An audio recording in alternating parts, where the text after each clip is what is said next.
Hello दोस्तों, आप सभी लोगों का हमारे online platform the education faculty पर बहुत बहुत हार्दिक अभिनंदन है। आज हम लोग बात करेंगे सामान्य अध्ययन श्रृंखला भाग 22 के बारे में।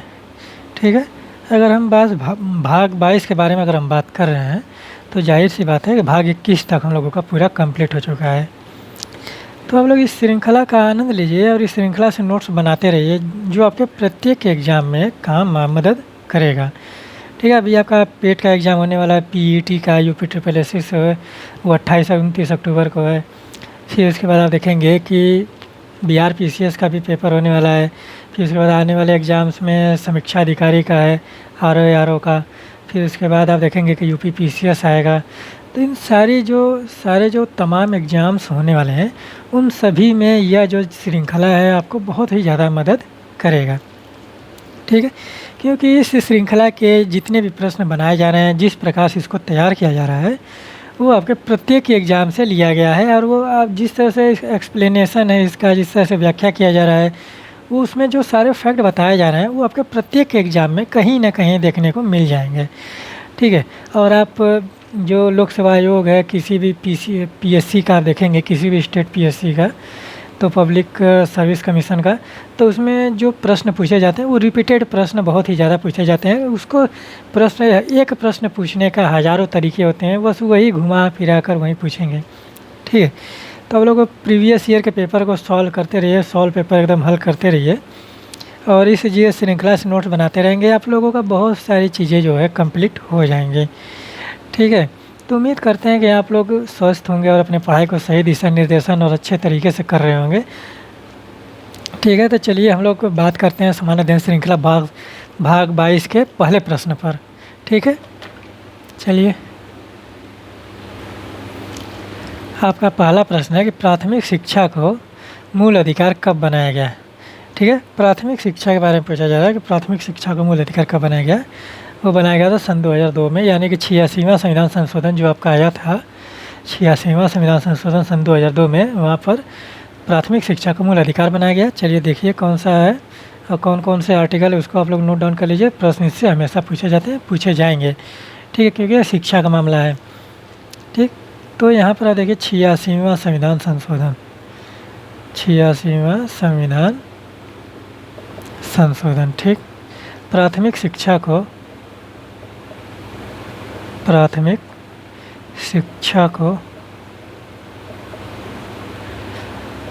को मूल अधिकार बनाया गया।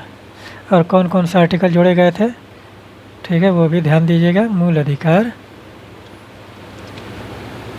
अधिकार बनाया गया। ठीक है, और कौन सा आर्टिकल जोड़ा गया, पहले अनुच्छेद 21A की बात करते हैं हम लोग। अनुच्छेद 21A लिखिए चाहे क लिखिए। ठीक है, इसमें क्या किया गया, 6 से 14 वर्ष तक के लिए, 6 से 14 वर्ष तक के लिए, 14 वर्ष तक के लिए सभी बालकों को अनिवार्य शिक्षा। ठीक, ये चीज़ एक अनुच्छेद ये हो गया, आर्टिकल अनिवार्य शिक्षा। कौन मुहैया कराएगा, सरकार मुहैया कराएगा, क्योंकि मौलिक अधिकार की बात किया जा रहा है यहाँ पे। ठीक, अनुच्छेद 21 का जोड़ दिया गया। फिर इसके बाद देखिए अनुच्छेद 45 का, ये क्या है आपका, ये आपका डीपीएसपी है, राज्य के बारे में बात किया जा रहा है। तो यहाँ पर राज्य, यहाँ पर राज्य लिख दे रहे हैं। ठीक है, डैश देकर लिखते हैं। 6 वर्ष तक के, 6 वर्ष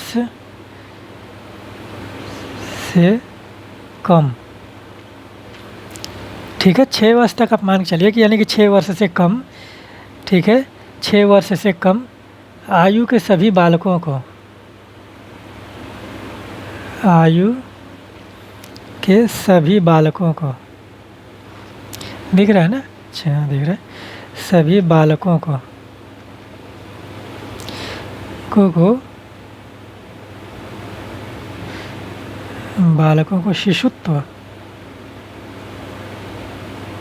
शिशुत्व यानी कि बाल्यावस्था वाला जो काल है, ठीक है। शिशुत्व व अनिवार्य शिक्षा, ठीक है।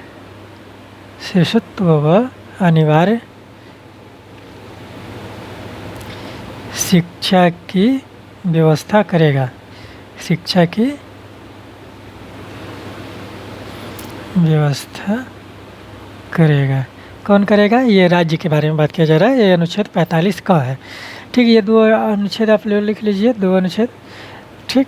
तो ये शिक्षा से और मौलिक कर्तव्य में देखेंगे कि जो 11वां मौलिक कर्तव्य है वो भी आपका अभिभावक को एक कर्तव्य प्रदान करता है कि अभिभावक जो है अपने बालकों को अनिवार्य शिक्षा प्रदान करें, ठीक है। वहाँ पर आप बताइए, वहाँ पर भी 6 से 14 वर्ष तक के लिए लिखा गया है और यहाँ पर 6 से कम वर्ष की आयु के बच्चों के लिए लिखा गया है।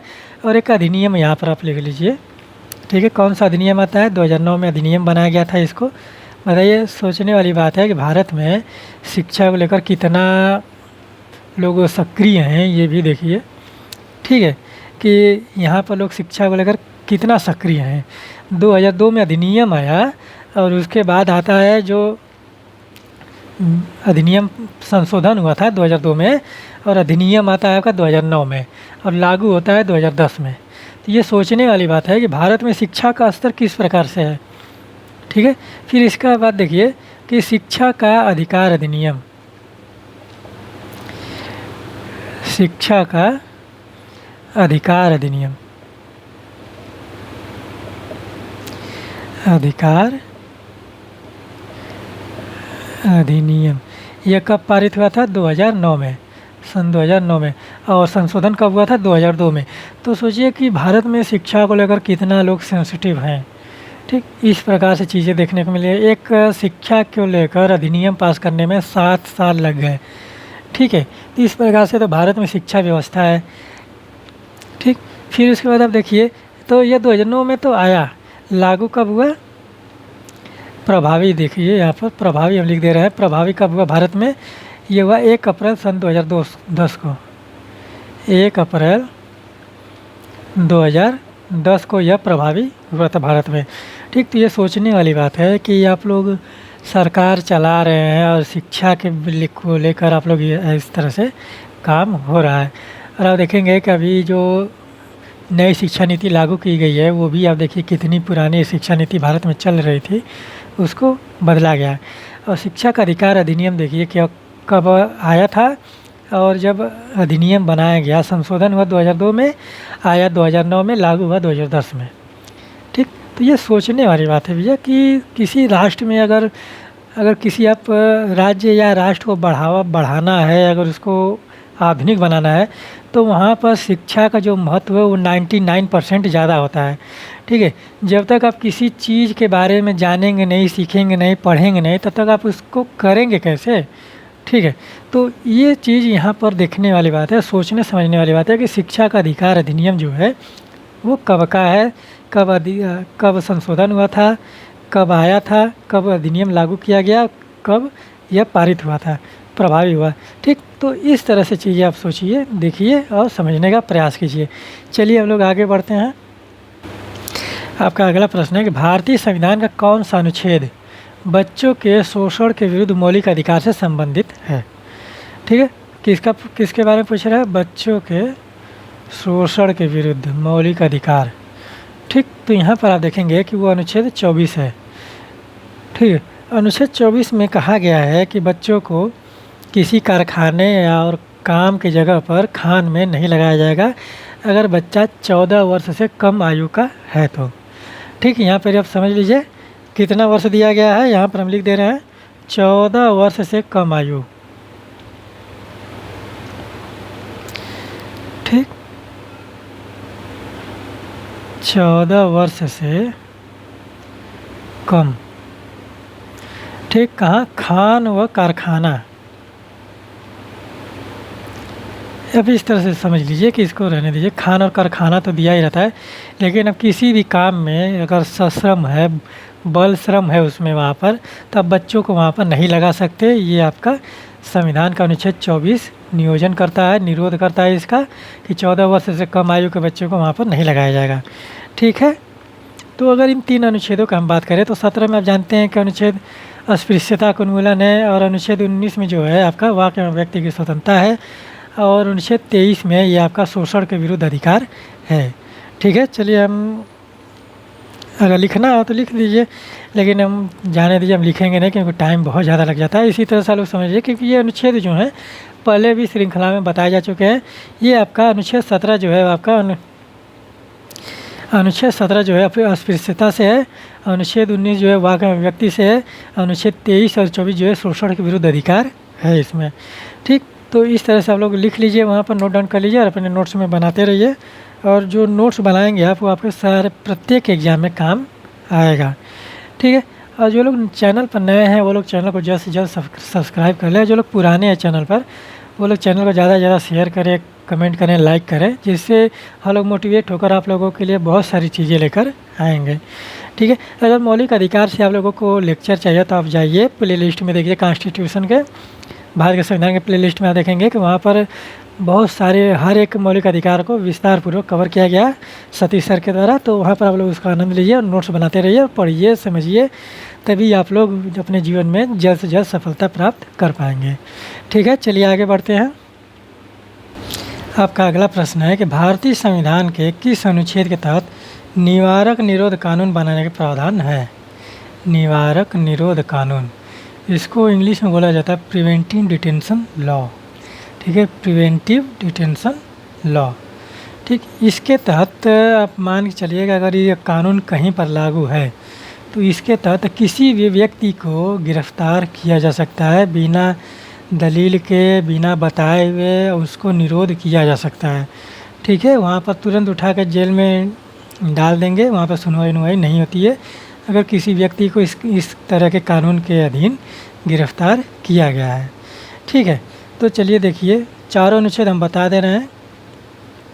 ठीक है, और यह बनाया जाता है अनुच्छेद 22 के तहत। ठीक है, अनुच्छेद 22 क्या कहता है? आप जानते हैं कि कुछ दशाओं में गिरफ्तारी और निरोध से संरक्षण की बात करता है।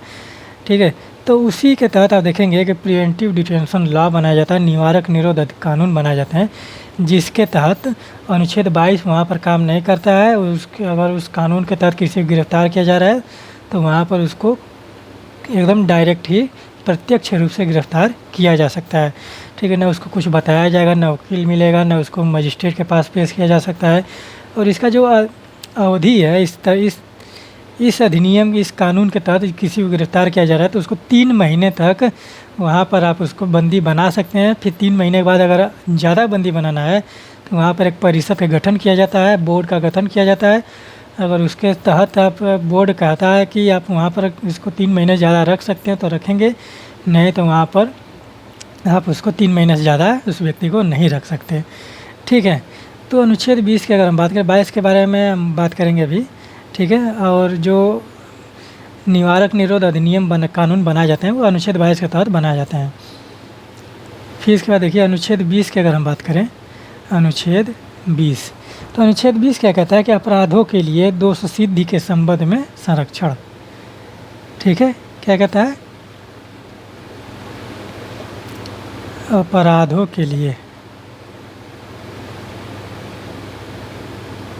ठीक है, अपराधों के लिए दोष सिद्धि के संबंध में संरक्षण, दोष सिद्धि के संबंध में संरक्षण। इसमें ये बात कहा गया है कि अगर कोई आपको गिरफ्तार किया जा रहा है तो आपको वहाँ पर आपके मनपसंद वकील का है, आप उसको वकील पसंद कर सकते हैं। फिर उसके बाद अगर कोई व्यक्ति गिरफ्तार किया जाए तो उसको कारणों को बताना अनिवार्य है वहाँ पर। फिर उसके बाद यहाँ पर यह भी कहा गया है कि कोई भी डिपार्टमेंट का व्यक्ति है कि आपको अपने खुद के अपराध के प्रति कबूल कराने के लिए वहाँ पर बाध्य नहीं है, आप वहाँ पर बाध्य नहीं है कि आप उसको कबूल करें कि हमने यह अपराध किया है, यानी कि आप अपने खुद के लिए गवाही देने के पक्ष में वहाँ पर वो चीज़ें आप नहीं दे सकते कि आप अपराध किया है। वो आपका जो गवाह पेश होंगे वहाँ पर कोर्ट में जाकर वहाँ पर होंगे। ठीक है, तो अपराधों के लिए दोष सिद्धि के संबंध में संरक्षण बात करता है। और यहाँ पर यह भी कहा गया है कि एक अपराध के लिए 2 बार सज़ा नहीं हो सकती। ठीक है, अगर कोई आप अपराध किए हैं तो अगर उसके लिए आपको सज़ा मिल गई है तो उसी अपराध के लिए आपको 2 बार सज़ा नहीं दी जा सकती। ठीक है, तो इस तरह की चीज़ें हैं, ये आपके मौलिक अधिकार की चीज़ें हैं। तो आप लोग वहाँ पर जाइए, प्लेलिस्ट में देखिए, सारी की सारी चीज़ें डिटेल की गई हैं। ठीक है, संबंध में संरक्षण। ठीक, अगर अनुच्छेद 21 की बात करें, अनुच्छेद 21 के बारे में जितना बात किया जाए उतना कम ही पड़ता है। ठीक है, सबसे बड़ा अनुच्छेद भारत के संविधान का यही है। इसमें दिया गया है प्राण एवं दैहिक स्वतंत्रता। इसमें वो चीज़ है कि जो आप सोच सकते हैं वो चीज़ इसमें दिया गया है। ठीक है, प्राण एवं दैहिक स्वतंत्रता। दैहिक, आपके जीवन जीने के लिए, गरिमापूर्ण जीवन जीने के लिए जो चीज़ें आप सोच सकते हैं वो आपका अनुच्छेद 21 में देखने को मिलेगा। स्वतंत्रता, प्राण एवं दैहिक स्वतंत्रता। अगर अनुच्छेद 22 की हम बात करें, इसी के तहत आप देखेंगे कि निवारक निरोध अधिनियम कानून बनाए जाते हैं। अनुच्छेद 22 है, क्या कहता है? अनुच्छेद 21 के बारे में बात कर लिए। अनुच्छेद 21 क में आप देखेंगे कि शिक्षा के बारे में बात किया गया। शिक्षा को मौलिक अधिकार बनाया गया 86वां संविधान संशोधन सन 2002 के द्वारा। उसको हमने अभी पिछले प्रश्न में डिस्कस किया था। फिर अनुच्छेद 22 क्या है? कुछ दशाओं में गिरफ्तारी और निरोध से संरक्षण। कुछ दशाओं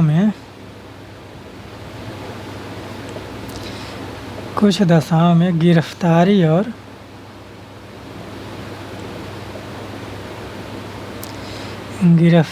और निरोध से संरक्षण। निरोध से संरक्षण।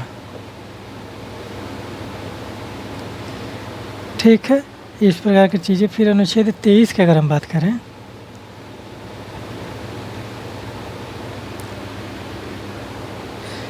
अनुच्छेद 23 क्या कहता है कि मानव के दुर्व्यापार और बलात्श्रम का प्रतिषेध। अब मानव के दुर्व्यापार, ठीक है, यहीं पर आपका बधुआ मजदूरी जो है, दासता का उन्मूलन वाला अनुच्छेद ये देखने को मिलता है। ठीक है, मानव के दुर्व्यापार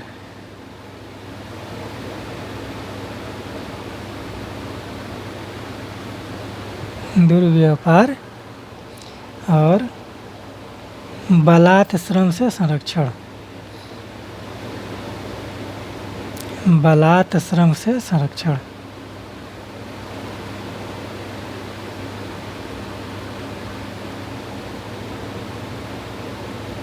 ठीक, यहाँ पर अनुच्छेद 23 ये कहता है कि अब किसी भी व्यक्ति से आप उसके अपने इच्छा के विरुद्ध कोई भी कार्य नहीं करवा सकते हैं। अगर कोई किसी व्यक्ति से आप मजदूरी करवा रहे हैं, अगर उसका मन नहीं करता है मजदूरी करने का, ठीक, अगर कॉन्ट्रैक्ट है, पैसा अगर वो लिया है तो वो वहाँ पर बाध्य है उसको करने के लिए, नहीं तो अन्यथा वो बाध्य नहीं है उस काम को करने के लिए। कॉन्ट्रैक्ट एक्ट, संविदा अधिनियम वो अलग चीज़ है, वहाँ पर हम लोग बात नहीं करेंगे उसके बारे में।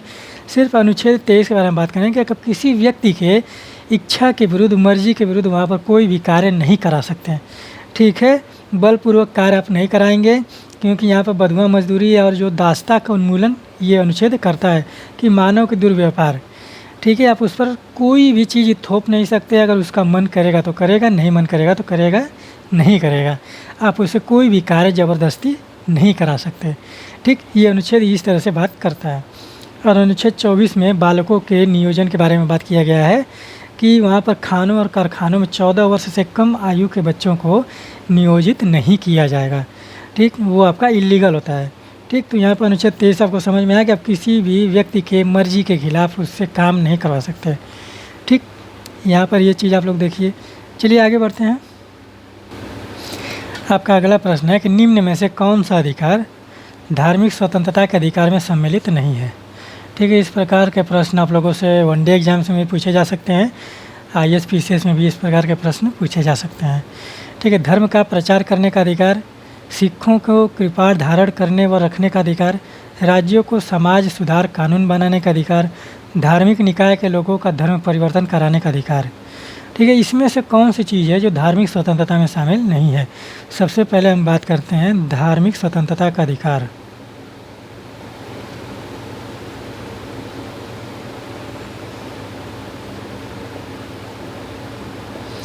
धार्मिक स्वतंत्रता का अधिकार। ठीक है, ये आपका मौलिक अधिकार है। ठीक है, कौन सा है? अनुच्छेद इसके अंतर्गत कौन से आते हैं? अनुच्छेद 25 से लेकर 28 तक। ठीक है, यही है ना। और 29-30 आपका संस्कृति है। ठीक है, अल्पसंख्यकों की संस्कृति 25 से 28 तक। ठीक, इतना आप याद करिए। 25, 26, 27, 28 4 अनुच्छेद जो है धार्मिक स्वतंत्रता से संबंधित हैं। ठीक है, पहले में आप देखेंगे कि अंतःकरण की स्वतंत्रता है, जिसमें आप धर्म का प्रचार प्रसार और मानने आचरण की स्वतंत्रता, आबाद रूप से मानने की स्वतंत्रता है। अनुच्छेद 26 में धार्मिक कार्यों के प्रबंध की स्वतंत्रता है। 27 में विशिष्ट धर्म की अभिवृद्धि के लिए करों का संदाय करने की स्वतंत्रता है। यानी कि आप किसी भी धर्म का अगर विशेष धर्म भारत में है तो वहाँ पर आप उसके लिए प्रचार प्रसार करने के लिए धार्मिक संस्था स्थापना के लिए वहाँ पर आप राज्य से कर ले सकते हैं। करों के संदाय के बारे में बात करता है। ठीक, और जो चौथा अनुच्छेद है, अनुच्छेद 28 जो है वो क्या कहता है कि शिक्षा संस्थाओं में धार्मिक शिक्षा या धार्मिक उपासना में उपस्थित होने के बारे में स्वतंत्रता देता है। कि आप किसी कॉलेज में पढ़ रहे हैं, वहाँ पर अगर धार्मिक चीज़ें हो रही हैं तो आप वहाँ पर भाग ले सकते हैं। ये आपकी स्वतंत्रता है, वहाँ पर कोई भी रोक टोक नहीं होगा। ठीक है, इस प्रकार की बात किया जा रहा है। और धार्मिक स्वतंत्रता में जो चीज़ें हैं, अनुच्छेद 25 में जो दिया गया है कि अंतःकरण की स्वतंत्रता है, वहाँ पर आप अपने धर्म का आबाद रूप से मानने, उपासना आचरण करने का, प्रचार प्रसार करने का अधिकार आपको है। अनुच्छेद 26 धार्मिक कार्यों के प्रबंधन का अधिकार देता है। और अनुच्छेद 27 जो है किसी विशिष्ट धर्म की अभिवृद्धि के लिए करों के संदाय यानी कि टैक्स लेने के बारे में बात करता है। अनुच्छेद 28 जो है आपको धार्मिक कार्यों में भाग लेने का अधिकार प्रदान करता है। तो कौन सा अनुच्छेद 25 के अंतर्गत धर्म प्रचार करने का अधिकार है? ये भी आपका सही है। ठीक है, ये आपका सही है कि धर्म प्रचार प्रसार आप कर सकते हैं। सिखों को कृपाण धारण करने व रखने का जो अधिकार है वो भी आपके 25 की धार्मिक स्वतंत्रता के अंतर्गत आता है। और सिखों के धर्म में ये माना गया है कि 5 चीज़ वहाँ पर हैं। बाल हो गया, पगड़ी हो गया, दाढ़ी हो गया, कृपाण हो गया और एक चीज़ और आता है। तो वहाँ पर 5 चीज़ें धारण करने के लिए बात की जाती है सिखों का। जबकि अनुच्छेद 19 में आप देखेंगे कि अगर आप वहाँ पर शस्त्र को लेकर आप वहाँ पर सभा संगठन समिति नहीं कर सकते, वो आपका अनुच्छेद 19 का उल्लंघन माना जाता है। लेकिन अनुच्छेद 25 जो देता है सिखों को धार्मिक स्वतंत्रता के अंतर्गत कृपाण धारण करने व रखने का अधिकार प्रदान करता है। कृपाण आपका क्या होता है कि वो एक, आप देखेंगे कि हसुआ देखे हैं वहाँ पर जो सब्जी काटने वाला होता है, गाँव में अभी भी पाया जाता है। एक धारदार हथियार की तरह होता है कृपाण, छोटा सा खंजर के टाइप की तरह होता है, उसी को कृपाण बोला जाता है। तो वो हथियार होता है, तो वो उन लोगों का धार्मिक स्वतंत्रता है वहाँ पर रखने का। ठीक है, सिखों के।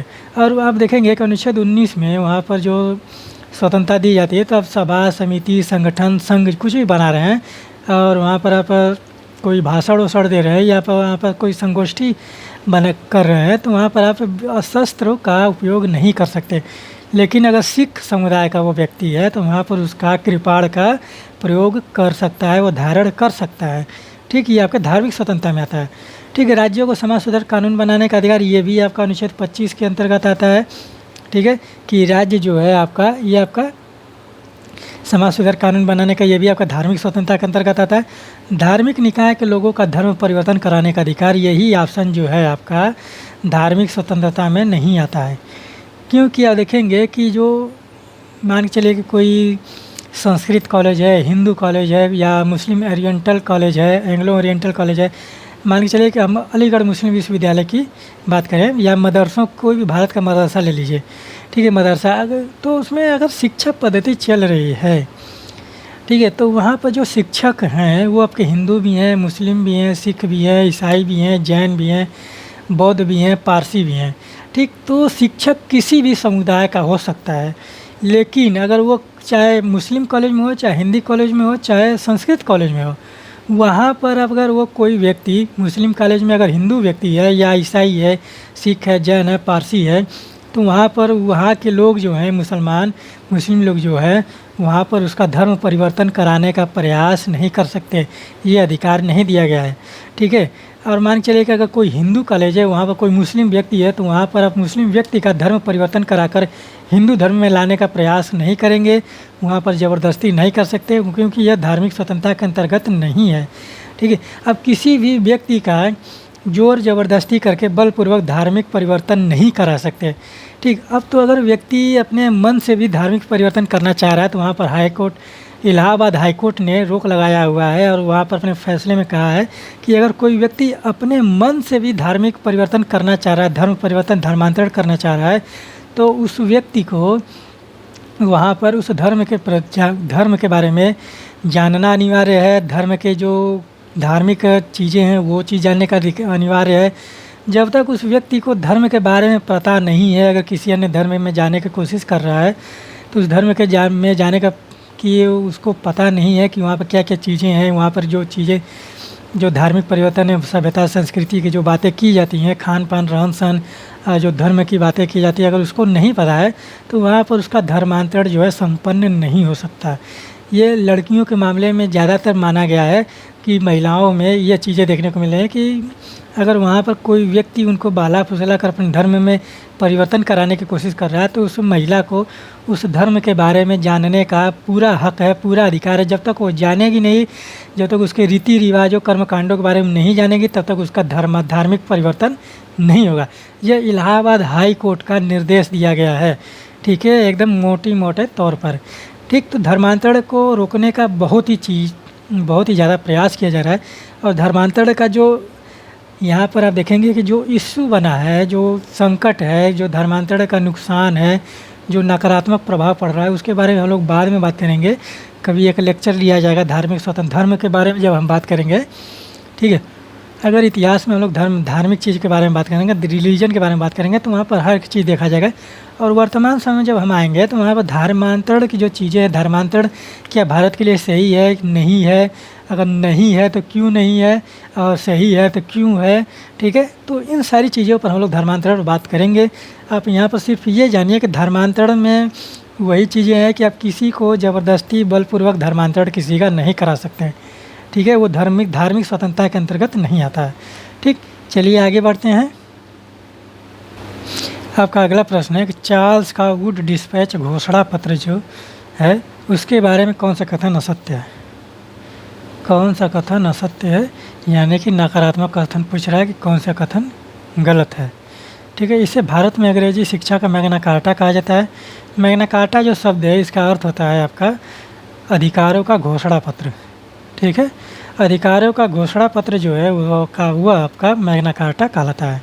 ठीक, ये ऑप्शन सही है आपका कि भारत में अंग्रेजी शिक्षा का जो मैग्ना कार्टा बोला जाता है वो है आपका वुड डिस्पैच घोषणा पत्र जो है 1854 में आया था ये। ठीक है, शिक्षा के सभी स्तरों पर शिक्षण माध्यम के रूप में अंग्रेजी शिक्षा की सिफारिश की गई। ठीक है, देखिए यहाँ पर एक शब्द दिया गया है, शिक्षा के सभी स्तरों पर। ठीक है, सभी स्तरों पर। ठीक, ऐसी बात नहीं है कि वो डिस्पैच के में कि वहाँ पर शिक्षा के सभी स्तरों की बात की जा रही थी, वहाँ पर प्राथमिक शिक्षा की बात की जा रही थी। ठीक है, प्राथमिक या उच्च शिक्षा की बात की जाती है कि विश्वविद्यालयों की स्थापना की सिफारिश की गई। ये आपका सही है ऑप्शन कि विश्वविद्यालयों की स्थापना की गई थी 1857 ईस्वी में। ठीक है, 1854 में यह आया था। फिर सहायता अनुदान व्यवस्था ग्रांट्स इन एड की शुरुआत की गई थी, ये भी आपका सही ऑप्शन है कि वो डिस्पैच के तहत जो है ये ऑप्शन जो है कि सभी शिक्षा के सभी स्तरों पर शिक्षण माध्यम के रूप में अंग्रेजी शिक्षा की सिफारिश की गई, ये ऑप्शन आपका गलत है। ठीक है, और यह कब आया था? 1854 ईस्वी में यह आया था। 1854 में वुड डिस्पैच घोषणा पत्र आया। वुड डिस्पैच चार्ल्स महोदय हैं, चार्ल्स का वुड डिस्पैच घोषणा पत्र आया।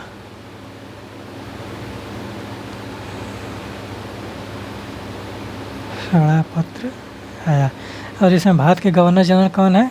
भारत का गवर्नर जनरल, भारत का गवर्नर जनरल यहाँ पर कौन है? लॉर्ड डलहौजी। ठीक, 1854 में वही है ना, लॉर्ड डलहौजी। और 1853 में आप देखेंगे कि रेलवे का शुरुआत होता है और 1856 में आपका अवध का विलय होता है, 1857 में भारत की क्रांति होती है। ठीक, इस तरह से चीज़ें आप लोग घटना याद रहेंगी। चार्ल्स का वुड डिस्पैच ये शिक्षा से संबंधित है। अब इसको एक बार चेक कर लीजिएगा कि उच्च शिक्षा से है कि प्राथमिक शिक्षा की। वैसे उच्च शिक्षा की बात करता है, क्योंकि विश्वविद्यालय की जो स्थापना की बात सिफारिश की गई थी, वहाँ पर उच्च शिक्षा के बारे में यह कहा था। और लॉर्ड मैकाले थ्योरी का ये अनुसरण करता है।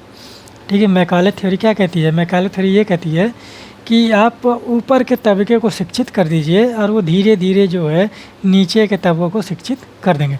उसको टपक सिंचाई जिसे बोला जाता है कि थोड़ा थोड़ा बूंद बूंद करके गिरेगा और वो भीगता हुआ चला जाएगा एकदम अंत तक।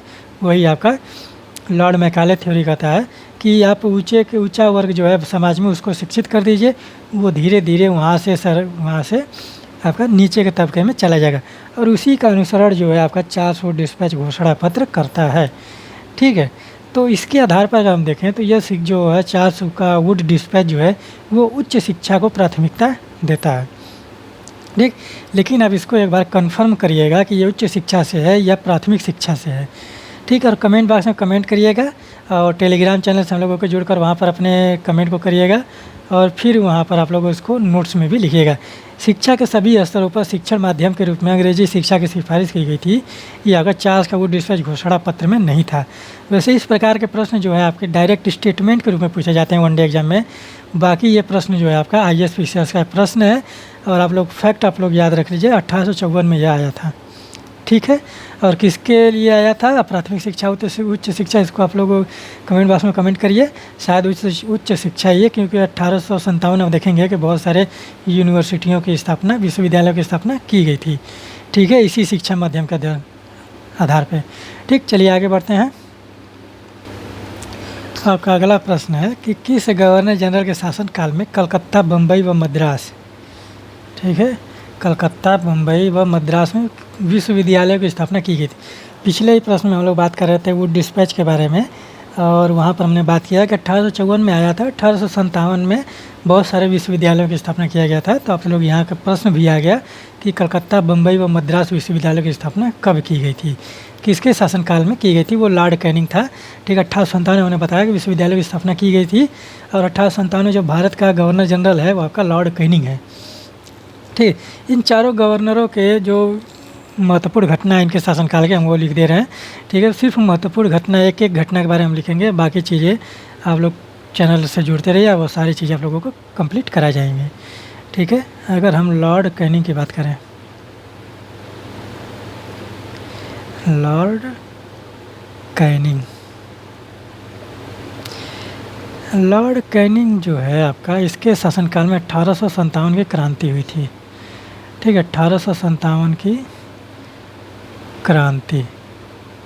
ठीक, दूसरी महत्वपूर्ण घटना है जो, देखिए विश्वविद्यालयों की स्थापना हम लिख दे रहे हैं यहाँ पर, जो हुआ था 1857 में हुआ था।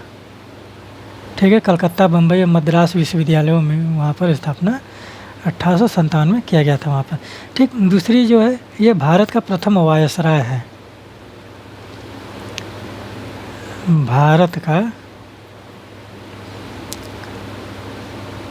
प्रथम वायसराय। और कौन सा अधिनियम है? 1858 का अधिनियम है। ठीक, बहुत बार बता चुके हैं 1858 का अधिनियम। ठीक है, यहाँ पे इस चीज़ को देखिए। फिर इसके बाद देखिए लॉर्ड रिपन, लॉर्ड रिपन के बारे में बात करें। लॉर्ड रिपन के बारे में एक महत्वपूर्ण घटना है कि यह स्थानीय स्वशासन का जन्मदाता है। स्थानीय स्वशासन, स्वशासन का जनक। ठीक है, कहाँ पर? भारत में। स्थानीय स्वशासन का मतलब ये है आपकी कि पंचायत व्यवस्था इसने लागू किया था, यानी कि गांवों को कुछ अधिकार दिए थे। वहाँ पर जो सोसाइटी है, गांव है, वहाँ पर जो स्थानीय निकाय है, वहाँ पर उसको कुछ अधिकार दिए गए थे अपने शासन को सुचारू रूप से चलाने के लिए। ठीक है, क्योंकि वहाँ पर बहुत ही बड़ा वहाँ पर बहुत ही बड़ा भूभाग भारत का अंग्रेज़ों के हाथ में था। तो इसलिए वहाँ पर शासन प्रशासन चलाने के लिए उन लोगों को विकेंद्रीकरण की शुरुआत की गई थी 1861 के अधिनियम में। ठीक है, तो विकेंद्रीकरण के तहत यह देखेंगे कि भारत में स्थानीय स्वशासन का भी प्रयोग किया गया। और भारत में पहली बार जो विकेंद्रीकरण का जो प्रयोग किया गया था वो लॉर्ड कैनी के द्वारा किया गया था, विभागीय प्रणाली बनाकर। ठीक है, अगर हम लॉर्ड डफरिन की बात करें, लॉर्ड डफरिन, ठीक है, अगर डफरिन की बात करें तो यहाँ पर कांग्रेस की स्थापना इसके शासनकाल में। ठीक है, कांग्रेस की स्थापना कब हुआ था? 1885 में। ठीक है, 1885 में। कांग्रेस के बारे में हम लोग बहुत बात करेंगे इतिहास में। ठीक है, फिर इसके बाद देखिए लॉर्ड कर्जन। लॉर्ड कर्जन ने भारत में बहुत काम किया है भैया।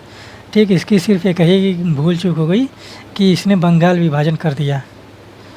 ठीक है, बंगाल का विभाजन। ठीक है, अगर सोचिए कि अगर लॉर्ड कर्जन बंगाल का विभाजन नहीं किया होता तो उसको किस रूप में हम लोग आज जानते। ठीक है, 1905 में हुआ था बंगाल विभाजन। ठीक है, बंगाल का विभाजन। और भारत जो आप देखेंगे कि कर्जन ने बहुत ही ज़्यादा काम किया है। इसी के शासनकाल में आप देखेंगे कि भारत में विकेंद्रीकरण आयोग की स्थापना होती है। फिर इसी के शासनकाल में आप देखेंगे कि बंगाल विभाजन होता है। फिर कारखाना अधिनियम आता है इसी के शासनकाल में। फिर विश्वविद्यालय अधिनियम आता है। ठीक है, तो ये बहुत सारी चीज़ें यहाँ पर इसने किया है। बस बंगाल विभाजन इसके कैरियर पर, चरित्र पर बट्टा लगाता है भारतीयों की तरफ से।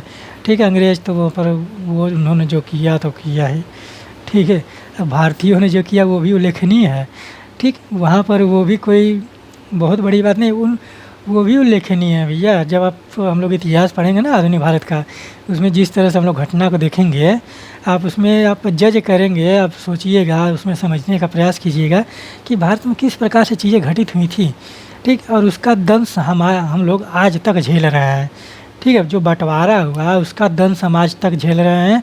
पूरा समाज झेल रहा है। और पूरा देखेंगे कि भारत की जो उत्तर भारत की जो जनसंख्या है वो पूरे हिंदू मुस्लिम के चपेट में आ जाती है एक ना एक समय में। ठीक है, तो आप लोग उस चीज़ को कट्टरता को लेकर मत चलिए। हर धर्म में कुछ अच्छाइयाँ बुराइयाँ हमेशा साथ रहती हैं। तो आप किस पक्ष को लेकर चल रहे हैं उसको आप लोग कर चलिए, लेकिन सांप्रदायिकता कभी भी वो किसी भी चीज़ के लिए वहाँ पर सही नहीं होती है। ठीक है, सांप्रदायिकता के बारे में हम लोग बात करेंगे। ठीक है, सांप्रदायिकता को बहुत ही अच्छी तरह से हम लोग समझने का प्रयास किया जाएगा। और सांप्रदायिकता कभी भी किसी भी धर्म के लिए वो अच्छी बात नहीं है। कट्टरता किसी भी धर्म के लिए अच्छी बात नहीं है। सभी धर्मों में उदारता की चीज़ें देखने को मिलती है। चाहे यहूदी उठाइए, चाहे ईसाई उठाइए, चाहे बौद्ध उठाइए, जैन उठाइए, सिख उठाइए, पारसी उठाइए, या आप मुस्लिम उठाइए, या हिंदू धर्म उठाइए, वहाँ पर लिबरल बात किया जा रहा है भैया, उदारता की बात की जा रही है। ठीक है, तो आप जितना विनम्र हैं किसी धर्म के प्रति, आप जितना विनम्र हैं वही आपका धर्म को बहुत ही ज़्यादा बढ़ावा मिलेगा। ठीक है, अब किसी भी धर्म को लेकर कितना विनम्र हैं, कितना दयालु हैं, कितना उसके बारे में सोच रहे हैं, क्या चीज़ें अच्छी की जा सकती हैं उस धर्म के लिए। ठीक है, वहाँ पर वो चीज़ें धर्म को प्रचार प्रसार बढ़ावा देने के काम आती है भैया। अगर किसी को आपके धर्म में आना ही रहेगा तो आप उसको बिना कहे बुलाइए, अपने धर्म का इस प्रकार से प्रचार प्रसार करिए कि वो उन लोगों को अच्छा लगे। आप ज़बरदस्ती बलपूर्वक किसी का धर्मांतरण यहाँ पर नहीं करा सकते। ठीक है, तो धार्मिक चीज़ें अच्छी बात है, धर्म का कट्टरता वो गलत है, सांप्रदायिकता वो गलत है। ठीक है, इसीलिए भारत में धर्म निरपेक्ष की जगह पंथ निरपेक्ष शब्द को जोड़ा गया है और धार्मिक स्वतंत्रता दी गई है। पंथ निरपेक्षता की जो बात की जाती है वहाँ पर भारत की प्रस्तावना में किया गया है। ठीक है, तो भारत के संविधान का उद्देश्यों को जो जानने की कुंजी है वो आपके भारत की प्रस्तावना है। तो आप धर्म को कट्टरता में मत देखिए, न सांप्रदायिकता में देखिए। ठीक, सर्वधर्म समभाव की भारत में बात की जाती है, वसुधैव कुटुंबकम की बात की जाती है। ठीक है, तो उस प्रकार से चीज़ें लेकर चलिए, ह्यूमैनिटीज़ को लेकर चलिए, मानवता को लेकर चलिए, तो वो आपको धर्म को बहुत ही ज़्यादा आगे बढ़ाएगा। ठीक है, चलिए आगे बढ़ते हैं। आपका अगला प्रश्न है कि निम्न में से कौन सा सही सुमेलित नहीं है। इसको आप लोग ध्यान में दिया करिए हमेशा कि असत्य पूछ रहा है कि सत्य पूछ रहा है कि सही पूछ रहा है कि गलत पूछ रहा है। ठीक है, सही सुमेलित नहीं है। रैले आयोग 1902, बम्बई में प्रथम महिला विश्वविद्यालय 1916, दक्कन एजुकेशन सोसाइटी 1881, सैडलर आयोग 1917। ठीक है, मेरे ख्याल से ये ऑप्शन जो गलत है कि दक्कन एजुकेशन, जो दक्कन दंगा हुआ था, आप देखेंगे दक्कन विद्रोह जो हुआ था 1875 में हुआ था। ठीक है, और उसी के बाद ये एजुकेशन सोसाइटी स्थापना किया गया था, शायद 5 साल के बाद। तो ये आपका आपका है यहाँ पर 1880 में। ठीक है, ये दक्कन एजुकेशन सोसाइटी की स्थापना किया गया था 1880 में। ठीक, इस तरह से आप लोग ध्यान दीजिए कि किस तरह से कब किया गया था। और रेलवे आयोग आप जानते हैं कि ये शिक्षा से संबंधित है, ये आपका प्राथमिक शिक्षा। आप देखेंगे कि किस पर, आप यहाँ पर ध्यान दीजिएगा कि कौन सा प्राथमिक शिक्षा पर है, कौन सा उच्च शिक्षा पर है। तो ये रेलवे आयोग है, यहाँ पर आप देखेंगे कि जो शिक्षा व्यवस्था चल रही थी उसके सुधार के बारे में बात किया जा रहा था। ठीक है, रेलवे आयोग में 1902 में आता है। 1902 में कौन है? भारत का गवर्नर जनरल लॉर्ड कर्जन है। और बम्बई में प्रथम महिला विश्वविद्यालय 1916, इसमें कौन संबंधित है? डी के कर्वे। ठीक है, यहाँ पर हम लिख दे रहे हैं डी के कर्वे। ठीक, डी के कर्वे के प्रयासों के फलस्वरूप बम्बई में प्रथम महिला विश्वविद्यालय की स्थापना किया गया था। और डी के कर्वे जो है महिला सुधार आयोग में बहुत ही ज़्यादा भूमिका निभाते हैं और इनका बहुत ही ज़्यादा योगदान है। ठीक है, दक्कन एजुकेशन सोसाइटी 1880 में आया था। सैडलर आयोग 1917 में आया था। और 1916 में ही देखेंगे कि लखनऊ समझौता हुआ है। ठीक है, यहाँ पर हम एक दो घटनाओं का नाम लिख दे रहे हैं। लखनऊ समझौता। ठीक है, इस तरह से लखनऊ समझौता कब हुआ था? 1916 में। ठीक है, कौन थे यहाँ पर? कांग्रेस का जो कहाँ हुआ था? लखनऊ में। कौन थे यहाँ पर? अंबिका चरण मजुमदार। और किसकी मध्यस्थता में हुआ था? बाल गंगाधर तिलक के मध्यस्थता में। 1917 में अगर हम बात करें तो 1917 में सैडलर आयोग आया था। और इसी में देखेंगे कि चंपारण है, इसी समय चंपारण सत्याग्रह। गांधी का पहला सत्याग्रह जो है यही है, चंपारण में। ये कहाँ पड़ता है? बिहार में। ठीक, इतनी सारी चीज़ें हमने आपको बताई। ठीक, तो चलिए हम लोग आगे बढ़ते हैं। आप लोग ये सारी चीज़ों को नोट डाउन करते चलिए और इससे आप लोगों के प्रश्न पूछे जाते हैं। और मिलान करने वाला जो प्रश्न है, मिलान करने वाला सही सुमेलित है जो नहीं है, उसको बहुत ज़्यादा आप लोग सॉल्व करिए, क्योंकि उससे आप लोगों का एक प्रश्न नहीं 4 से 5 प्रश्न कंप्लीट किए जा सकते हैं। ठीक है, उस प्रकार से प्रश्न से। ठीक, तो इस तरह से प्रश्न आप देखिए कि 4 तो आप लोगों का ऐसे ही कंप्लीट हो गया, 5वां आपका डी के कर्वे मिल गया, 6वां आपका लखनऊ समझौता, फिर 7वां चंपारण मिल गया। और इससे आप देखेंगे कि गांधी जुड़े हैं, डी के कर्वे जुड़े हैं, फिर डी के कर्वे ने महिला आयोग से संबंधित है। ठीक है, तो इस तरह से आप लोगों के बहुत सारे कड़ी जुड़ती जाएंगे और प्रश्न बनते जाएंगे और आंसर मिलते जाएंगे। ठीक है, तो इस तरह के प्रश्न आप लोग हमेशा सॉल्व करते रहिए, जिससे आप लोगों का नॉलेज भी बढ़ेगा और फिर उसके बाद जो आप लोगों का नोट्स है वो भी आपका सुदृढ़ता मिलेगी। ठीक है, चलिए आगे बढ़ते हैं। आपका अगला प्रश्न है कि उड़ीसा से लेकर आंध्र प्रदेश के मध्य निम्न में से कौन सा तट पाया जाता है? उड़ीसा से लेकर आंध्र प्रदेश के मध्य में कौन तट पाया जाता है? निम्न में से कौन तट पाया जाता है? कोरोमंडल, कोंकण, मालाबार, उत्कल तट। ठीक, इन चारों तटों में उड़ीसा से लेकर आंध्र प्रदेश के मध्य निम्न में से कौन सा तट पाया जाता है? ठीक है, ये तट जो है ये किस प्रकार से चीज़ है, इसको हम एक्सप्लेन कर दें एक बार कि इसको क्या कहा जाता है, कैसे माना जाता है। ठीक है, मान के चलिए कि पश्चिमी तटीय मैदान जो है उसको क्या बोला जाता है? अब देखेंगे कि पश्चिमी घाट और जो सागर से के मध्य में जो तट है उसे पश्चिमी तटीय मैदान बोला जाता है। ठीक है, यहाँ पर हम लिख दे रहे हैं पश्चिमी तटीय मैदान। ठीक, इस तरह से आप लोग समझ लीजिएगा। ठीक है,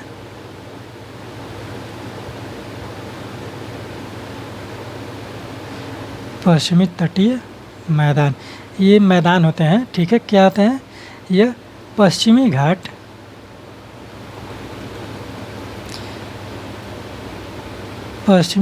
हुआ, वहाँ पर आप देखेंगे कि अरब सागर है, अरब सागर का तट। ठीक है, अरब सागर के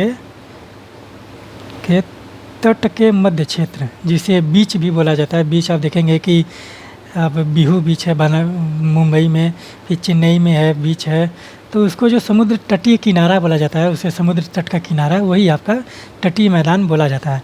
कि अरब सागर के तट, पश्चिमी घाट व अरब सागर के तट के मध्य, ठीक, ये चीज़ें आप लोग देख सकते हैं इस तरह से। और यही चीज़ हम लोग पूर्वी घाट के बारे में, पूर्वी तटीय मैदान के बारे में बात करेंगे। पूर्वी तटीय मैदान क्या होता है, ठीक, इस तरह से आप लोग कॉन्सेप्ट लेकर चलेंगे। अभी हम मैप भी बना दे रहे हैं। तो यहाँ पर पूर्वी घाट हो जाएगा, ठीक है, पूर्वी घाट। और सागर कौन सा है, बंगाल की खाड़ी है, ठीक है। पूर्वी घाट वह बंगाल की खाड़ी के मध्य, ठीक है, बंगाल की खाड़ी के तट के मध्य, ठीक, इस तरह से तट के मध्य, ठीक। ये चीज़ें आप लोगों को कन्फर्म हुई कि पश्चिमी तटीय मैदान और पूर्वी तटीय मैदान किसे बोला जाता है। पश्चिमी घाट वो अरब सागर के तट के मध्य जो है वो पश्चिमी तटीय मैदान हो जाएगा, और पूर्वी घाट वो बंगाल की खाड़ी के मध्य में जो है वो आपका पूर्वी तटीय मैदान हो जाएगा, ठीक। अगर हम मैप बनाने के प्रयास करें तो यहाँ पर आप इस तरह से देख लीजिए, यहाँ पर हम बना रहे हैं इस तरह से, इस तरह से आप लोग ले लीजिए, ठीक है, बना लीजिए। तो यही आपका पश्चिमी तट घाट है, यहाँ पर हम बना रहे हैं, ये आपका पश्चिमी घाट है, ठीक, ये आपका पूर्वी घाट है, ठीक। ये आपका कहाँ मिलते हैं, नीलगिरी के पहाड़ी है, तमिलनाडु में मिलते हैं। तो ये वाला जो क्षेत्र है आप देखेंगे कि ये वाला जो क्षेत्र है, ठीक है, यही क्षेत्र जो है आपका, ये आपका पूर्वी तटीय मैदान है, ठीक है, इस तरह से लिख लीजिए, पूर्वी तटीय मैदान। और ये है आपका पश्चिमी तटीय मैदान। अभी हम मैप बनाकर सब कुछ समझा दे रहे हैं, ठीक है, आप लोग उसको देख लीजिएगा। पश्चिमी तटीय मैदान, ठीक, ये आपका अरब सागर है, ठीक है, ये अरब सागर है आपका, ये बंगाल की खाड़ी है, ठीक। यहाँ पर आप लोग नोट डाउन कर लीजिए। यहाँ पर श्रीलंका पाया जाता है, और बीच में ये आपका इस तरह से करके ये आपका पूरा पठारी क्षेत्र है, ठीक। तो ये चीज़ें आप लोग पश्चिमी तटीय मैदान, पूर्वी तटीय मैदान समझ में आया। चलिए आप लोग देखते हैं कि कौन से तट कहाँ पाया जाता है, कौन से तट पूर्वी तट पर है, कौन से पश्चिमी तट पर है, ठीक। पश्चिमी तट पर ज़्यादा है, वहाँ पर कोकण है, कर्नाटक तट है, फिर उसके बाद मालाबार तट भी वहीं पर पाया जाता है, आप देखेंगे, ठीक है। तो आप कोरोमंडल जो है अब आपका पूर्वी तटीय मैदान है, ठीक। तो चलिए हम यहाँ पर एक बार मैप बना दे रहे हैं बड़ा सा, ठीक। यहाँ पर आप देखिए, यहाँ पर पश्चिम बंगाल है, हम यहाँ पर लिख दे रहे हैं पश्चिम बंगाल, ठीक। यहाँ पर आपका उड़ीसा हम मान लेते हैं, यहाँ पर क्या है, उड़ीसा है। और यहाँ पर आपका आंध्र प्रदेश है, ठीक है ना, आंध्र प्रदेश। यहाँ पर आपका तमिलनाडु है,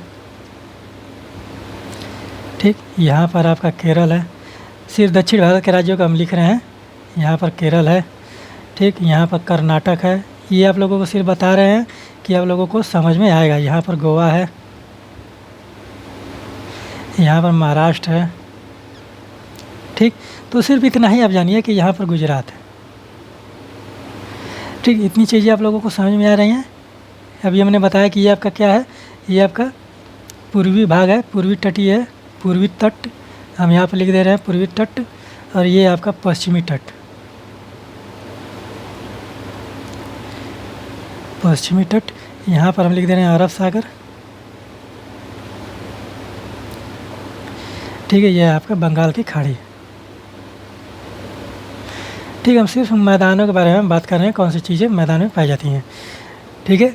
तो आप देखेंगे कि जो उड़ीसा से लेकर आंध्र प्रदेश तक का तट है, ये वाला जो क्षेत्र पूछा जा रहा है, ये वाला जो क्षेत्र है, यहाँ तक आप मान लीजिए, ये वाला जो क्षेत्र है ये आपका कौन सा तट कहलाता है, ठीक है, यही पूछा जा रहा है। तो ये क्या है आपका, ये इसको बोलते हैं उत्कल तट, उत्कल, इसी को बोलते हैं उत्तरी सरकार, उत्तरी सरकार, ठीक। अब यहाँ पर आप लोगों को समझ में आ गया कि उड़ीसा से लेकर आंध्र प्रदेश के तट में जो पाया जाता है वो कौन सा है, वो आपका उत्तरी सरकार उत्कल तट पाया जाता है। तो यहाँ पर हम लिख दें उत्कल तट, उड़ीसा से लेकर आंध्र प्रदेश, ठीक है। यहाँ पर हम लिख देते हैं उड़ीसा से आंध्र प्रदेश,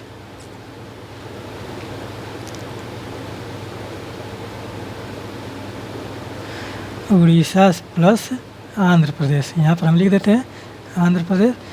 क्या हो जाएगा, उत्कल या सरकारी तट, उत्तर से उत्तरी सरकार, ठीक है, उत्कल ऑब्लिक उत्तरी सरकार, उत्तरी सरकार, ये समझ में आ गया, ठीक है, उत्तरी सरकार तट। आप लोग मैप बनाकर लिख लेंगे तो आप लोगों को वो चीज़ें याद रहेगी। उत्तरी सरकार, यहाँ पर हम लिख दे रहे हैं तट, ठीक है, यहाँ पर इसको हम अलग कर दे रहे हैं, यहाँ पर पूरा बांट दे रहे हैं, ठीक, इस तरह से चीज़ें हो गई।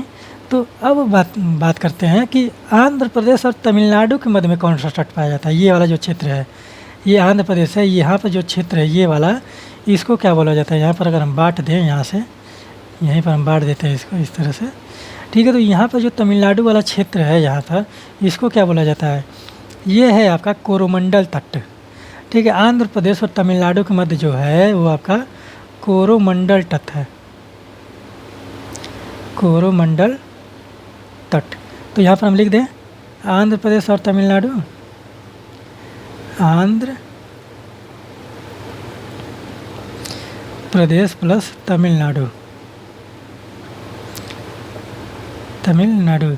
कौन सा तट है, कोरोमंडल, कौन सा तट है, कोरोमंडल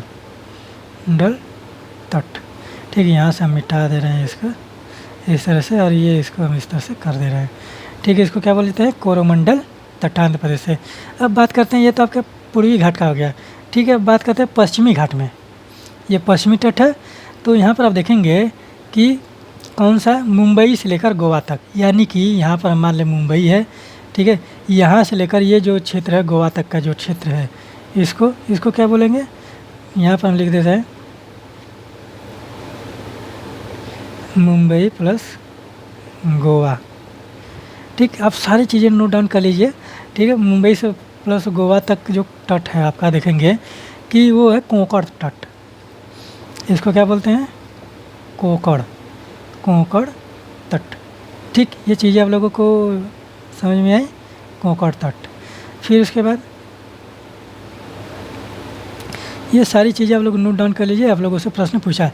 फिर उसके बाद गोवा से लेकर कर्नाटक तक, ये वाला जो क्षेत्र है, इसको हम यहाँ लिख दे रहे हैं कोंकण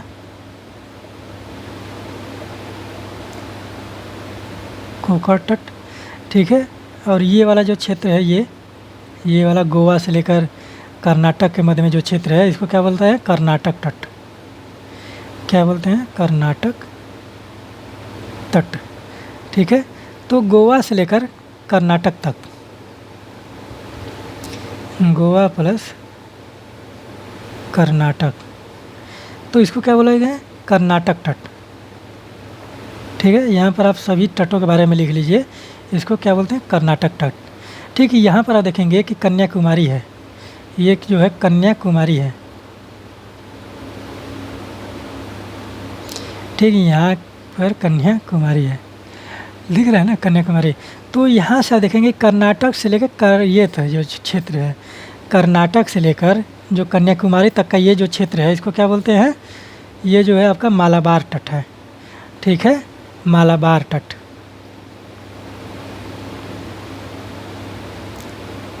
ठीक है। कर्नाटक में आप कर्नाटक मत लिखिए, यहाँ पर मंगलौर लिख लीजिए। कर्नाटक में मंगलौर पड़ता है, एक जगह का नाम है, मंगलौर जिला है, ठीक है, मंगलौर तक। कर्नाटक भी लिखेंगे वो भी गलत नहीं होगा, लेकिन हम मंगलौर लिख रहे हैं। और मंगलौर से लेकर कन्याकुमारी तक,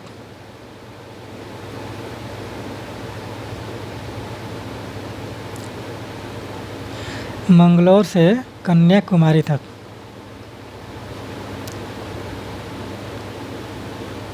ये कौन सा तट है, मालाबार तट है, ठीक। ये सारी चीज़ें आप लोगों को कन्फर्म हुई, मालाबार तट,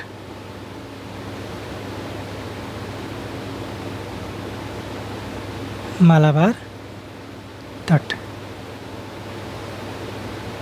ठीक। तो यहाँ पर ये चीज़ें आप लोगों को पूरी एकदम तटों के बारे में, पूर्वी तट पश्चिमी तट के बारे में पता चल गया कौन सा तट होता है। उड़ीसा और आंध्र प्रदेश के मध्य में आपका उत्कल उत्तरी सरकार पाया जाता है। आंध्र प्रदेश तमिलनाडु के मध्य में आपका कोरोमंडल है, ठीक है। मुंबई से गोवा के मध्य में कोंकण है, गोवा और मंगलौर के मध्य में कर्नाटक है, और मंगलौर से कन्याकुमारी के मध्य में मालाबार तट पाया जाता है, ठीक। ये सारी चीज़ें आप लोग नोट डाउन कर लीजिए और यहाँ पर आप मैप बनाकर लिखना चाहेंगे तो मैप बनाकर भी लिख लीजिए। ठीक है, हमने पूरा एकदम विस्तार से बता दिया कौन सा तट कहाँ पाया जाता है। और इसकी जो लंबाई की अगर हम बात करें तो लंबाई आप लोग वहाँ पर कमेंट बॉक्स में लिखिए और अपने नोट्स में दर्ज कीजिए। ठीक है, तो यहाँ पर आप लोगों का तटों से पूरा प्रश्न कंप्लीट हुआ। और यहाँ पर आपकी अगर तटों के बारे में इतनी सारी जानकारी आप लोग जानते हैं तो आपका कहीं भी प्रश्न वहाँ से भटकेगा नहीं। ठीक है, पूर्वी भाग में 2 तटें हैं और पश्चिमी भाग में 3 तट हैं। ठीक, तो चलिए आगे बढ़ते हैं। आपका अगला प्रश्न है कि निम्न में से कौन सा मरुस्थल, ठीक है, मरुस्थल पूछा जा रहा है दक्षिण अमेरिका महाद्वीप में है। ठीक है, इस प्रकार से प्रश्न पूछे जाते हैं, आपको मरुस्थलों के बारे में जानकारी होना चाहिए। ठीक है, ये दक्षिण अमेरिका के बारे में पूछ दिया है। अगर डायरेक्ट पूछता है कि कौन सा मरुस्थल कहाँ पाया जाता है तो आप लोग उसमें कन्फ्यूज हो जाते हैं।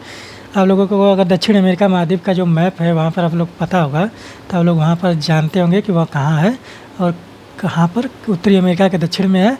और वहाँ पर देखेंगे कि कौन कौन से कंट्री पाए जाते हैं। ठीक है, बोलिविया है, आप देखेंगे कि ब्राज़ील है, फिर वेनेजुएला है, अर्जेंटीना है, चिली है, उरुग्वे है, पराग्वे है, इक्वाडोर है। ठीक है, ये जो कंट्रियाँ हैं ये आपके दक्षिण अमेरिकी कंट्री हैं। ठीक, तो ओरडोस मरुस्थल, पेंटागोनिया मरुस्थल, नेगेव मरुस्थल, कालाहारी मरुस्थल। कालाहारी तो हटा दीजिए, बोत्सवाना में पाया जाता है, ये सबको पता होता है कि ये अफ्रीका महाद्वीप में है। ठीक, यही 3 मरुस्थल है जो आप लोगों को कन्फ्यूजन में डाल सकता है। ठीक, चलिए देख लीजिए कौन सा मरुस्थल कहाँ पर है। ओरडोस के बारे में अगर हम बात करें, ओरडोस मरुस्थलों को से आप लोगों को प्रश्न प्रत्येक एग्जाम में देखने को मिलते हैं, हर बार देखने को मिलते हैं। और आप लोगों को मरुस्थलों के बारे में जानकारी होनी चाहिए, कौन से मरुस्थल कहाँ पाए जाते हैं। ठीक है, अगर आप लोग सूची नहीं बना पा रहे हैं तो आप लोग चैनल से जुड़े रहिए, वहाँ पर जुड़ते रहिए, वहाँ पर आप लोगों को सारी चीज़ें कंप्लीट हम करा देंगे। ठीक है, ओरडोस मरुस्थल जो है आपका ये चीन में पड़ता है। चीन कहाँ है? एशिया महाद्वीप में है। ठीक है, फिर उसके बाद पेंटागोनिया का मरुस्थल, ये आपका अर्जेंटीना में पाया जाता है। पेंटागोनिया मरुस्थल।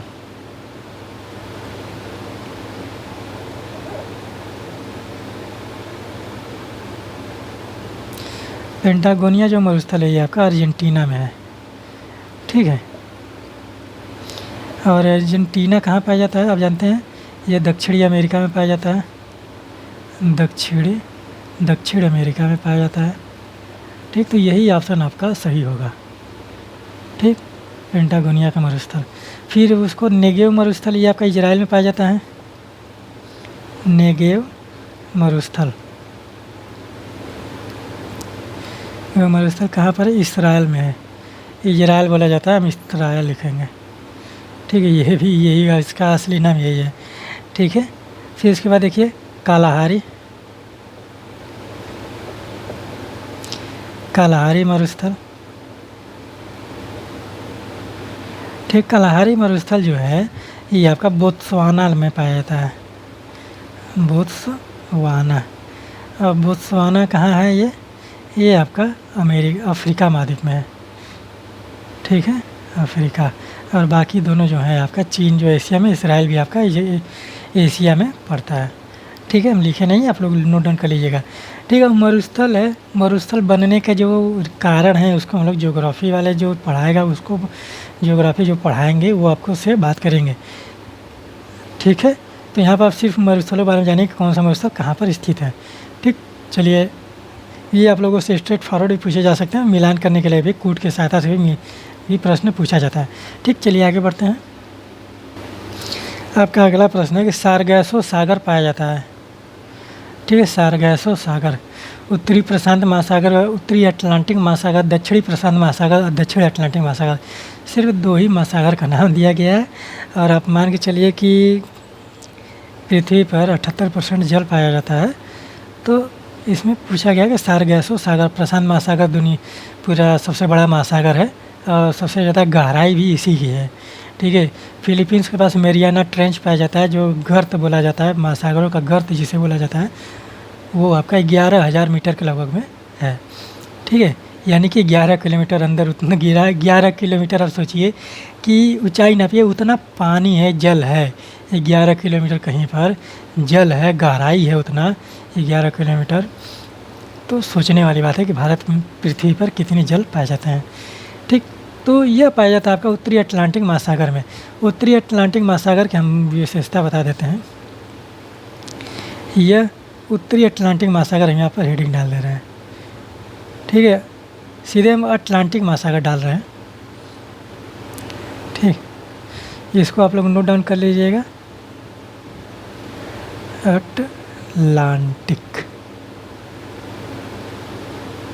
अटलांटिक महासागर। ठीक, लंबाई चौड़ाई के बारे में हम बात नहीं करेंगे, सिर्फ कुछ विशेषता बता रहे हैं। यह अमेरिका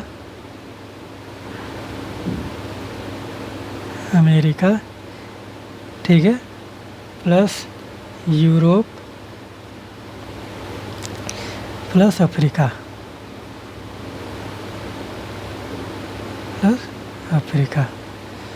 ठीक, इन तीनों महाद्वीपों में यह पाया जाता है। ठीक, अमेरिका, यूरोप और अफ्रीका महाद्वीपों के मध्य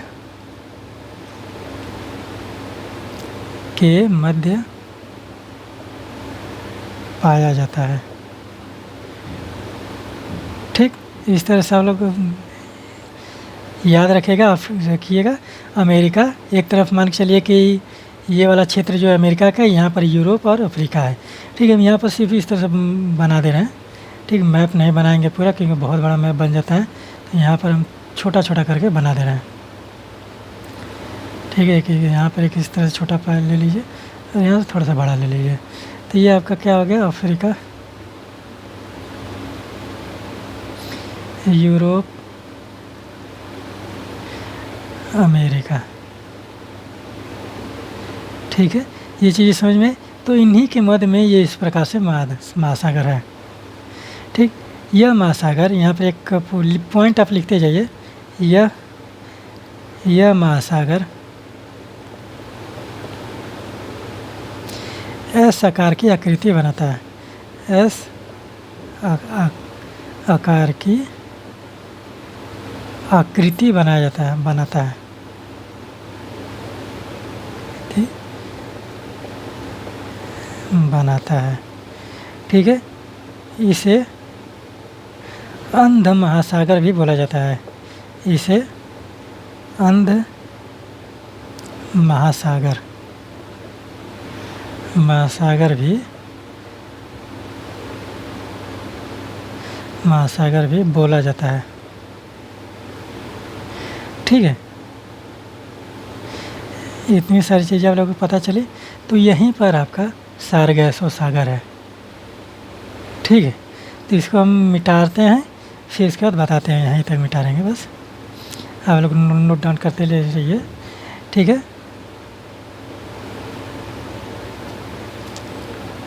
ठीक, तो इसी को सारगैसो बोला जाता है। अभी हम बता रहे हैं कि सारगैसो क्या चीज़ होती है। सारगैसो, और यहाँ से आपके ये 0 डिग्री। ठीक, यानी कि उत्तरी अटलांटिक महासागर में सारगैसो पाया जाता है। यानी कि यहाँ पर हम लिखें उत्तरी अटलांटिक महासागर में, उत्तरी अटलांटिक महासागर में, ठीक, महासागर में सारगैसो घास पाई जाती है। सारगैसो सागर हम यहाँ पर लिख रहे हैं, सारगैसो पाया जाता है। ठीक, ये चीज़ आप लोग नोट डाउन कर लीजिए। सारगैसो के बारे में हम बात करें। सारगैसो क्या है? सारगैसो एक प्रकार की समुद्री घास है।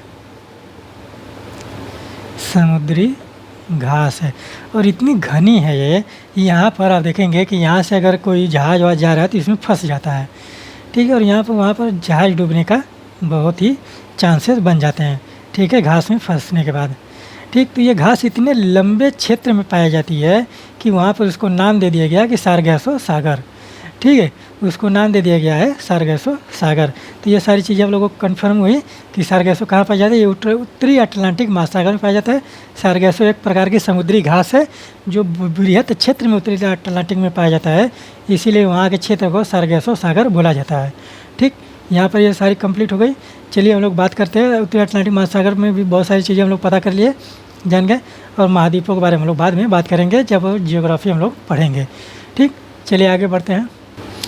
आपका अगला प्रश्न है कि खेती के लिए फसल चक्र का क्या महत्व है। फसल चक्र का महत्व पूछा जा रहा है कि एक फसल के बाद दूसरी फसल बोनी चाहिए या नहीं बोनी चाहिए, अगर बोई जा रही है तो उसका क्या महत्व है।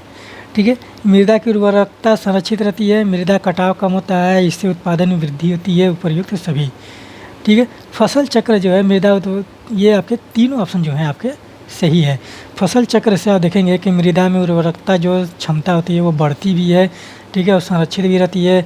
जो मृदा का कटाव जिसमें दरारें पड़ जाती हैं और जो मिट्टी कट के चली बह जाती है उसमें भी कम होता है। जो वहाँ पर मृदा कटाव से मतलब आप इस तरह समझ सकते हैं कि उर्वरक क्षमता जो है उसकी कम हो जाती है। ठीक है, इससे उत्पादन वृद्धि होती है। ये भी आपका ऑप्शन सही है कि एक फसल के बाद दूसरी फसल अगर आप बोते हैं तो वहाँ पर जो फसल की उर्वरक क्षमता है वो अगली फसल के लिए ज़्यादा ही लाभदायक होती है। ठीक है, तो यहाँ पर आप देखिए कि जो फसल चक्र के लिए जो महत्वपूर्ण चीज़ है वो इसमें तीनों की तीनों चीज़ें जो हैं महत्वपूर्ण हैं। ठीक, चलिए आगे बढ़ते हैं। ये आप लोगों का स्ट्रेट फॉरवर्ड प्रश्न था। एग्रीकल्चर से आप लोगों के बहुत सारे प्रश्न पूछे जाते हैं। ठीक है, और एग्रीकल्चर के बारे में हम लोग बात करेंगे। ठीक है, ज्योग्राफी वाले सेक्शन में बात किया जाएगा। जो एग्रीकल्चर है वो आपका बहुत ही महत्वपूर्ण चीज़ है। और मृदा तो बहुत ही ज़्यादा, किसी भी राष्ट्र के निर्माण में मृदा का बहुत ही योगदान होता है, क्योंकि उर्वरक जो निश्चित भूभाग पाया जाता है वो मृदा पर ही पाया जाता है, मिट्टी पर ही पाया जाता है। ठीक है, पहाड़ों पर भूभाग निश्चित नहीं पाए जाते हैं। ठीक है, महासागरों में भूभाग निश्चित नहीं पाए जाते हैं। ठीक है, मरुस्थलों में आप देखेंगे कि ठंडे प्रदेशों में भूभाग निश्चित नहीं होते हैं। ठीक है, और जो भी देखेंगे कि वो मिट्टी पर ही भूभाग जो है निश्चित देखी जाती है। और जो क्षेत्र हैं वहाँ पर अगर एग्रीकल्चर नहीं है तो आप मान के चलिए कि वो देश जो है हमेशा पिछड़ा रहेगा। ठीक है, तो एग्रीकल्चर का किसी राष्ट्र के निर्माण में कहीं ना कहीं बहुत ही ज़्यादा महत्वपूर्ण योगदान देखने को मिलता है। चलिए आगे बढ़ते हैं। आपका अगला प्रश्न है कि श्वेत वस्त्र काले वस्त्रों की अपेक्षा ठंडा होते हैं क्योंकि। ठीक है, इस तरह के प्रश्न पूछे जाते हैं और इससे आप लोगों को पता चलेगा कि काले लोगों को गर्मी ज़्यादा क्यों लगती है। ठीक है, और भूमध्य सागरीय जो भूमध्य रेखीय प्रदेश हैं वहाँ पर, भूमध्य रेखा के आसपास के प्रदेश है, वहाँ के लोग अत्यधिक काले क्यों होते हैं, यहाँ पर आप लोगों को चीज़ें देखने को मिलेंगी। ठीक है, श्वेत वस्त्र जो है काले वस्त्रों की अपेक्षा ठंडे होते हैं क्योंकि वे संपूर्ण प्रकाश को परावर्तित कर देते हैं, वे संपूर्ण प्रकाश को अवशोषित करते हैं, वे प्रकाश को विच्छेदन करते हैं, ये सूर्य के प्रकाश को पूरी तरह ठंडा करते हैं। सीधा सीधा ये है कि रिफ्लेक्शन यहाँ पर होता है और यहाँ पर परावर्तित कर देते हैं। ठीक है, और जो काले वस्त्र हैं वो क्या करते हैं, काले वस्त्र जो करते हैं ये काले वस्त्रों की विशेषता है। काले वस्त्र ये करते हैं, ठीक, वो प्रकाश को अवशोषित कर लेते हैं, सूर्य के प्रकाश को अवशोषित करते हैं काले वस्त्र। ठीक, और आप देखेंगे कि जब सूर्य के प्रकाश को काले वस्त्र अवशोषित करते हैं तो वो और भी काले होते जाते हैं। और यही रीज़न है कि आप देखेंगे कि भूमध्य रेखीय प्रदेशों में सूर्य का प्रकाश जो है लंबवत पड़ता है, वर्टिकल पड़ता है। ठीक है, तो वर्ष भर लंबवत पड़ता है, तो वहाँ पर जो सूर्य के प्रकाश है प्रतिदिन जो है लंबवत है और वहाँ पर लोगों को बहुत ही ज़्यादा इफ़ेक्ट करता है। और मानव के शरीर में एक तत्व पाया जाता है मेलानिन करके, मनुष्य के शरीर में मेलानिन करके एक तत्व पाया जाता है, मेलानिन। ठीक है, ये तत्व क्या करता है, सूर्य के प्रकाश को अवशोषित करने लगता है। ठीक है, यह तत्व जो है सूर्य के प्रकाश को अवशोषित करता है। ठीक है, सूर्य के प्रकाश को अवशोषित करता है। ठीक, और ये त्वचा में पाया जाता है, मनुष्य के शरीर के त्वचा में ये पाया जाता है, अवशोषित करता है। ठीक है, ठीक, ये कहाँ पाया जाता है, त्वचा में। मनुष्य के शरीर के त्वचा में एक तत्व पाया जाता है मेलानिन करके। ठीक है, यह जो है सूर्य के प्रकाश को अवशोषित करता है, जिससे ये आप देखेंगे कि जो शरीर है वहाँ पर वो तत्व जो है उसकी अधिकता हो जाती है और मनुष्य का जो शरीर है वहाँ पर वो काला पड़ने लगता है। और यही कारण है कि आप देखेंगे कि भूमध्य रेखीय प्रदेशों में जो लोग पाए जाते हैं वो अत्यधिक काले पाए जाते हैं। आप देखेंगे कि जैसे वेस्ट इंडीज़ के हो गए, अफ्रीकन के लोग हो गए, ठीक है। तो इस प्रकार की जो चीज़ें हैं वहाँ क्योंकि वहाँ का सूर्य का प्रकाश जो है वो आपका लंबवत पड़ता है और डायरेक्ट वहाँ पर पड़ता है, ठीक है। और यही कारण है। और जो सफ़ेद चीज़ होता है, सफ़ेद कपड़ा जो होता है, और गर्मियों में लोग आप देखेंगे कि गर्मियों में लोग सफ़ेद कपड़ा पहनना ज़्यादा पसंद करते हैं। आप भारत में जो कुर्ता पैजामा देखेंगे वो ज़्यादातर सफ़ेद ही पहने जाते हैं, ठीक है। प्राचीन काल में जो चीज़ें आप देखेंगे कि वो तो भगवा होती थी या गेरुआ कलर का होता था या तो वाइट होता था, ठीक है। और यही कारण है कि जो भारत में गर्मी पड़ती थी तो वहाँ पर सफ़ेद कपड़े पहने जाते थे, क्योंकि जो सफ़ेद कपड़ा पहना जाता था तो वो सूर्य के प्रकाश को रिफ्लेक्ट करता था, परावर्तित करता था, ठीक है। तो यही कारण है कि श्वेत वस्त्र जो है काले वस्त्रों की अपेक्षा ठंडे होते हैं। और यहाँ पर आप लोगों को पता चला कि सूर्य के प्रकाश को मेलानिन नामक तत्व पाया जाता है मनुष्य के त्वचा में। वो सूर्य के प्रकाश को अवशोषित करता है, जिससे मेलानिन की जो मात्रा है वो बढ़ जाती है, ठीक है। जहाँ पर सूर्य का प्रकाश ज़्यादा होगा वहाँ पर मेलानिन की मात्रा जो है बढ़ेगी ना शरीर में, त्वचा में, तो वो क्या होता है कि आप देखेंगे कि वहाँ पर वो कालापन प्रदान करता है शरीर को। और आप देखेंगे कि चेहरे पर तिल पाया जाता है, मस्से पाए जाते हैं, जो छोटे बड़े होते हैं ब्लैक कलर के मस्से पाए जाते हैं। और तिल जो पाया जाता है पूरे शरीर में कहीं भी पाया जा सकता है वो, ठीक है। चेहरा पे अगर तिल पाया जाता है तो वहाँ पर आप देखिए कि वो मेलानिन, उसमें मेलानिन की जो स्थिति है वो बहुत ही ज़्यादा देखने को मिलेगी, ठीक है। मस्सों में देखेंगे कि जो मांस का बन जाता है एकदम ब्लैक कलर का हो जाता है, चेहरे पर हो जाता है, कहीं भी हो जाता है, हाथ पे हो जाता है, ठीक है। तो वो जो बनता है वो मेलानिन की अधिकता के कारण ही बनता है, ठीक है। तो इस प्रकार से आप लोगों को समझ में आया कि सूर्य के प्रकाश में जो मेलानिन तत्व शरीर के त्वचा में है वहाँ पर वो अवशोषित करता है, उससे कालापन प्रदान होता है। और मस्से जो है और तिल का जो निर्माण किया जाता है वो मेलानिन नामक तत्व से किया जाता है, ठीक है। ये आपका इस सेशन का आखिरी प्रश्न था और इस श्रृंखला का आखिरी प्रश्न है, तो आप लोग इसे नोट डाउन करते चलिए और सारी चीज़ों को आप लोग समझते रहिए। और एक बार में समझ में नहीं आ रहा है, 2 बार में समझिए, 2 बार सुनिए उस चीज़ को, तो वहाँ पर वो चीज़ें आप लोगों के लिए बहुत ही लाभदायक होंगी, ठीक है।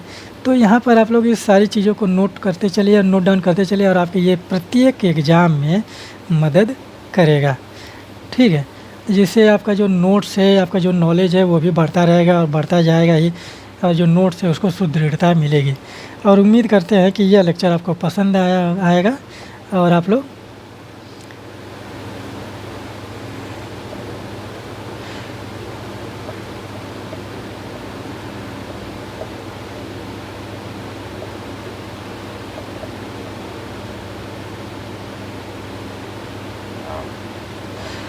यहाँ पर आप देखेंगे कि ये सारे जो प्रश्न हैं वो आपके प्रत्येक एग्ज़ाम में कहीं ना कहीं देखने को मिलेंगे, ठीक है।